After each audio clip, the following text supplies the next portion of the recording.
जय श्री कृष्णा। वृतांत कथा में आपका स्वागत है। आज हम बचबारस की कहानी सुनाने जा रहे हैं। भादवे का महीना आया, बचबारस आई। इंद्र की इंद्राणियां पूजा करने के लिए धरती पर आई तो उनको गाय दिखी। गाय की पूजा करने लगे। आगे से पूजा करे तो गाय सींग मारती और पीछे से करे तो लातों से मारती। इंद्राणियां बोली, हम तो तुम्हें पूज रहे हैं और तू हमें मारती है। गाय बोली, मुझ अकेली को क्या पूछते हो? बछड़ा व गाय दोनों की पूजा करो। इंद्र की इंद्राणियों ने दर्भ का बच्चा बनाया, गाय के पास बैठाया, अमृत के छींटे दिए। गाय के पास आते ही बछड़ा जीवित हो गया और गाय का दूध पीने लगा। इंद्राणियों ने उनकी पूजा की। फिर गाय बछड़े को लेकर घर आई। गाय के साथ बछड़ा देखकर मालकिन ने उसे घर में नहीं घुसने दिया। वो गाय को कहने लगी, मेरे तो बच्चा नहीं है, तू तेरे बच्चा लाई है। मेरे बच्चा लाएगी तो तुझे अंदर आने दूंगी। गाय बोली, अभी तुम मुझे घर में ले लो, अगली बचबारस को मैं तुझे बेटा दूंगी। अगली बचबारस आई, गाय वन में गई। इंद्राणियां पूजा करने लगी तो गाय पूजा नहीं करने दे रही थी, मार रही थी। तो इंद्राणियां बोली, अब क्या चाहिए? गाय बोली, पिछले साल मेरे बच्चा दिया, अब मेरी मालकिन को भी बच्चा दो, नहीं तो वो मुझे घर नहीं आने देंगी, तभी मैं तुमको पूजा करने दूंगी। तो इंद्र की इंद्राणियों ने दर्भ का बच्चा बनाया, दर्भ का पालना बनाया, पालने को गाय के सींगों से बांधा, उसमें बच्चे को लिटाया और संजीवनी का चीटा दिया। फिर इंद्राणियों ने गाय की पूजा करी। गाय बच्चे को लेके घर गई तो सारी औरतें कहने लगी, सेठानी तेरे लिए गाय का बच्चा लाई है। सेठानी ने गाय को गाजे बाजे से सामने लिया। गाय माता ने सेठानी को बच्चा दिया, वैसे सबको देना, भरपूरा रखना, खोटी की खरी, अधूरी की पूरी। बचबारस कहानी दूसरी। सासू बहुएं थी। सासू को गाय चराने वन में जाना था तो बहू को कहा, आज बचबारस है, मैं वन में जा रही हूँ, तू ग्वालिया मूंगलिया को उबालकर तैयार रखना। ग्वालिया मूंगलिया बछड़ों का नाम था। बहू विचार में पड़ गई, पर डरती हुई उनको काट कर उबालने रख दिया। वन से सासू घर आई और बहू से बोली, बहू बछड़ों को छोड़ो, आज बचबारस है, पहले गाय की पूजा कर लेवे। बहू डर के मारे हाथ मसलने लगी और भगवान से प्रार्थना करने लगी कि हे भगवान, मेरी लाज रखना। भगवान को उसके भोलेपन पर दया आई। हांडी में से भाप निकल रही थी, उसे फोड़कर बच्चा बाहर आ गया। उसके गले में हांडी के किनारे रह गई। ये देख सासू ने पूछा, बहू ये क्या है? बहू बोली, सासू जी आपने मुझे बोला था, मैंने बछड़े को समझकर काट कर उबाल रख दिया, पर भगवान ने मेरा सत रखा और इसको वापस जीवित कर दिया, इसलिए उस दिन के बाद काटा हुआ कुछ भी पदार्थ इस दिन नहीं खाते और गेहूं मूंग नहीं खाते। गाय बछड़े की पूजा करते हैं। हे बचबारस माता, जैसे बहू की लाज रखी वैसे सबकी रखना, खोटी की खरी, अधूरी की पूरी। बचबारस कहानी तीसरी। एक गांव में अकाल पड़ा तो गांव के साहूकार ने तालाब बनाया, उसमें पानी नहीं आया। साहूकार ने पंडितों से पूछा, तालाब में पानी क्यों नहीं आ रहा? तो पंडित जी बोले, तुम्हारे दोनों पोतों में से एक पोते की बलि दो तो पानी आ जाएगा। साहूकार ने सोचा, एक पोता जाएगा पर गांव का भला हो जाएगा, पर बहू से कैसे बात की जाए सोचने लगे। बहू से बोले, बहू तुम्हारे पीहर से बुलावा आया है, छोटे हंसराज को साथ लेकर चले जाना, बचराज को यही छोड़ जाना। बहू पीहर गई और पीछे बचराज की बलि दे दी गई। तालाब में पानी आ गया। अब साहूकार ने तालाब पर बड़ा यज्ञ किया, सबको बुलाया। तो बहू के भाई ने कहा, बहन तेरे यहाँ इतना बड़ा उत्सव हो रहा है पर तेरे को नहीं बुलाया, मुझे तो बुलाया है तो मैं तो जा रहा हूँ। बहन बोली, भैया घर में बहुत काम है इसलिए भूल गए होगे, अपने घर जाने में कैसी शर्म, मैं भी चली जाती हूँ। बहू घर आई। सास ससुर डरने लगे कि बहू अभी पूछेगी तो क्या जवाब देंगे। फिर भी सासू बोली, बहू चलो बचबारस व तालाब की पूजा करने चले। दोनों ने पूजा की। सासू बोली, बहू तालाब के किनार कंसुबल से खंडित करो।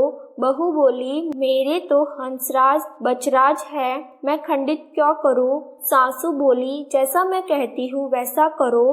तो बहू ने बात मानते हुए किनार खंडित की और कहा, आवो मेरे हंसराज बचराज लड्डू उठावो। सासू मन ही मन भगवान से प्रार्थना करने लगी, बचबारस माता मेरी लाज रखना।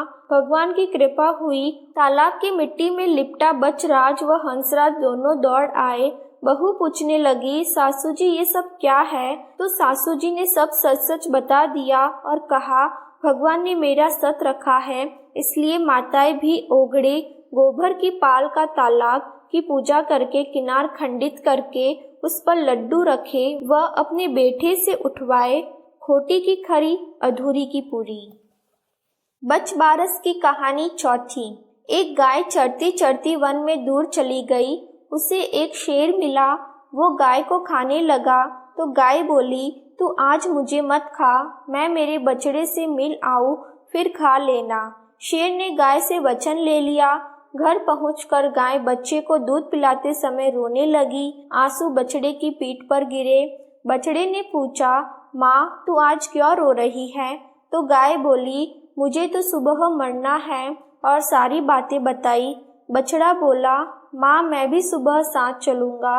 माँ बोली, शेर तुझे भी खा जाएगा, पर बछड़ा माना नहीं। सवेरे दोनों को देखकर शेर बोला, ये तो बहुत अच्छा हुआ, आज तो 2 शिकार है। इतने में ही बछड़ा बोला, मामा जी पहले मुझे खाओ। तो शेर बोला, ये तूने क्या कर दिया? मामा बोलकर भांजा बन गया। गाय मेरी बहन हो गई, मैं अब दोनों को नहीं खा सकता। फिर शेर ने गाय को घास दी, चुंदड़ी ओढ़ाई, स्वर्ग से विमान आया। बछड़े के कारण गाय बची, शेर पाप से बच गया, तीनों बैकुंठ को गए। खोटी की खरी अधूरी की पूरी। विनायक जी की कहानी। 7 भाइयों में एक बहन थी। वो सब बात सुनती पर विनायक जी का नाम आते ही गागरी झटका कर चली जाती। विनायक जी को गुस्सा आया। विनायक जी बहन को भयभीत करने लगे। वो दिन दिन सूखने लगी।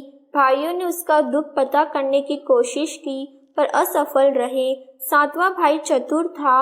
आधी रात को वेश बदलकर विनायक जी को पकड़ लिया और पूछा, तुम कौन हो? मेरी बहन के साथ चल क्यों करते हो? वे बोले, मैं विनायक जी हूँ। तेरी बहन सारी बात सुनती है पर मेरे नाम से दूर रहती है, इसलिए मैं उसे डराता हूँ। भाई ने पूछा, इसका उपाय बताओ। तो विनायक जी बोले, कोई भी कहानी कहो। तो विनायक जी की कहानी कहे बगैर नहीं उठना चाहिए। बहन ने उस दिन से नियम रखा, रोज विनायक जी की कहानी सुनकर खाना खाती। अब विनायक जी बहन पर प्रसन्न रहने लगे, उसे अच्छा घर वर दिया। जय विनायक जी महाराज की। तुलसी जी की कहानी। कार्तिक महीने में सब औरतें तुलसी माता को सींचती।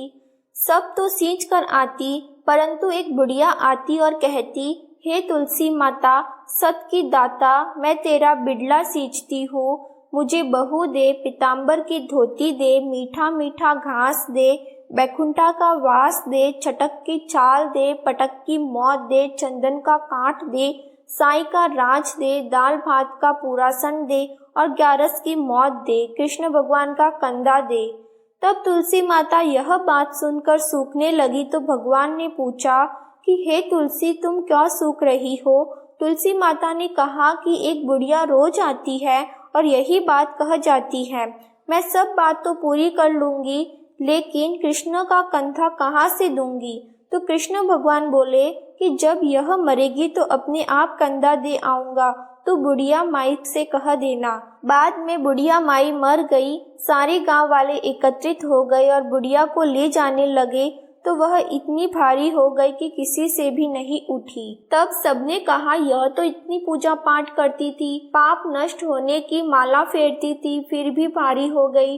बूढ़े ब्राह्मण के वेश में भगवान आए और सबसे पूछा कि यह कैसी भीड़ है। तब आदमी बोले कि यह बुढ़िया मर गई, पापनी थी इसलिए किसी से नहीं उठती। तो भगवान ने कहा, मेरे को एक बात कान में कहने दो, उठ जाएगी। तो भगवान ने कान के पास जाकर कहा कि बुढ़िया माई मन की निकाल ले, पीताम्बर की धोती ले, मीठा मीठा घास ले, बैकुंठ का वास ले, चटक की चाल ले, पटक की मौत ले, दाल भात का पुरसन ले और कृष्ण भगवान का कंधा ले। यह बात सुनते ही बुढ़िया माई हल्की हो गई। भगवान उसे अपने कंधे पर ले गए और उसे मुक्ति मिल गई। हे तुलसी माता, जैसे उसकी मुक्ति करी वैसे ही सबकी मुक्ति करना। जय तुलसी माता की। लपसी तपसी की कहानी। एक लपसी एक तपसी था। तपसी तो भगवान की तपस्या करता था और लपसी सवा शेर की लापसी बनाकर भगवान का भोग लगाता जिम लेता था। एक दिन दोनों लड़ने लगे। लपसी बोला कि मैं बड़ा हूँ, तो तपसी बोला कि मैं बड़ा हूँ। इतने में नारद जी आए और पूछा कि तुम दोनों क्यों लड़ रहे हो। तो लपसी ने कहा मैं बड़ा हूँ और तपसी ने कहा मैं बड़ा हूँ। तपसी बोला मैं सारे दिन भगवान की पूजा करता हूँ। तो नारद जी बोले कि मैं तुम्हारा फैसला कर दूंगा। दूसरे दिन तपसी नहाकर आने लगा तो नारद जी ने 1.25 करोड़ की अंगूठी उसके आगे फेंक दी। उसने आँख खोलकर देखा तो 1.25 करोड़ की अंगूठी पड़ी है। तब तपसी ने यह अंगूठी उठाकर गोद के नीचे दबा ली और तपस्या करने लगा। लपसी सुबह उठकर नहाकर 1.25 शेर लापसी बनाकर भगवान का भोग लगाकर जीने लगा। इतने में नारद जी आए। तब दोनों ने पूछा कि कौन बड़ा है। फिर तपसी ने कहा मैं बड़ा हूँ। नारद जी बोले तू गौड़ उठा। गौड़ा उठाया तो 1.25 करोड़ की अंगूठी निकली। तब नारद जी बोले कि ये अंगूठी तो तूने चुराई है, इसलिए तेरी तपस्या भंग हो गई, इसलिए लपसी बड़ा है। और तपसी ने बोला कि महाराज मेरी तपस्या का फैसला कैसे मिलेगा। नारद जी बोले रोटी बनाकर बाटियां नहीं बनाए तो फल तुझे मिलेगा, ब्राह्मण जिमाकर दक्षिणा नहीं दे तो फल तुझे मिलेगा, साड़ी दे के ब्लाउज नहीं दे तो फल तुझे होगा, दिया से दिया जलावे तो फल तुझे मिलेगा। फिर नारद जी बोले कि सबकी कहानियां कह के तेरी कहानी नहीं कहे तो फल तुझे होगा। तब से लपसी तपसी की कहानी कही जाती है।